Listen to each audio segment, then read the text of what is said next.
Football ইতিহাসের সবচেয়ে সফল দল ব্রাজিল ঘোষণা করেছে তাদের নতুন বিশ্বকাপ স্কোয়াড। আর এই দল ঘোষণার পর থেকেই পুরো ফুটবল বিশ্বে শুরু হয়েছে আলোচনা। সবচেয়ে বড় খবর, দীর্ঘদিন পর জাতীয় দলে ফিরেছেন নেইমার জুনিয়র।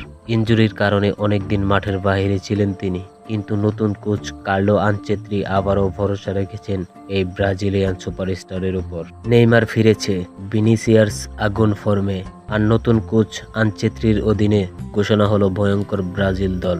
এই দল কি আবারও বিশ্বকাপ জিতবে? চলুন দেখে নেওয়া যাক পুরো স্কোয়াড। আর এই চ্যানেলটি এখনো যারা সাবস্ক্রাইব করেন নাই, এখনই সাবস্ক্রাইব করে পাশে থাকা বেল আইকনটি বাজিয়ে দিবেন। গোলবার সামলাবেন অ্যালিসন বেকার, তার সাথে রয়েছেন এডারসন এবং অভিজ্ঞ ওয়েভারটন, অর্থাৎ গোলপোস্ট নিয়ে ব্রাজিল একদম নিশ্চিন্ত।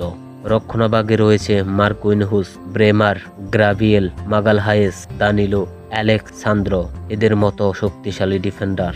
তাদের অভিজ্ঞতা ব্রাজিলকে কঠিন ম্যাচে বড় সুবিধা দিতে পারে।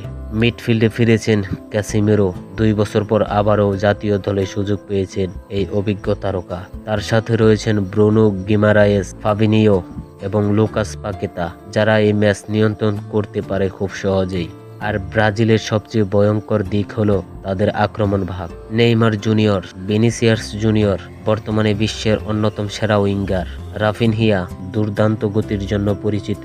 গ্রাভিয়েল মার্টিনেল্লি তরুণ কিন্তু ভয়ঙ্কর ফিনিশার। আর সবচেয়ে বড় ভবিষ্যৎ তারকা এন্দ্রিকেও রয়েছে এই দলে। সব মিলিয়ে এবারকার ব্রাজিল দলকে বলা হচ্ছে আক্রমণের ঝড়। তবে বাদ পড়েছেন কিছু বড় নামও। অ্যান্টোনো এবং রিচার্লিসন জায়গা পাননি চূড়ান্ত স্কোয়াডে, যা দেখে অনেক ভক্তই অবাক হয়েছেন। এখন প্রশ্ন একটাই, নেইমার, ভিনিসিয়াস আর আনচেত্রির এই ব্রাজিল কি আবারও বিশ্বকাপ ট্রফি জিততে পারবে? আপনার মতে ব্রাজিল এবার কত দূর যাবে? কমেন্টে জানিয়ে দিন আপনার মতামত। ধন্যবাদ।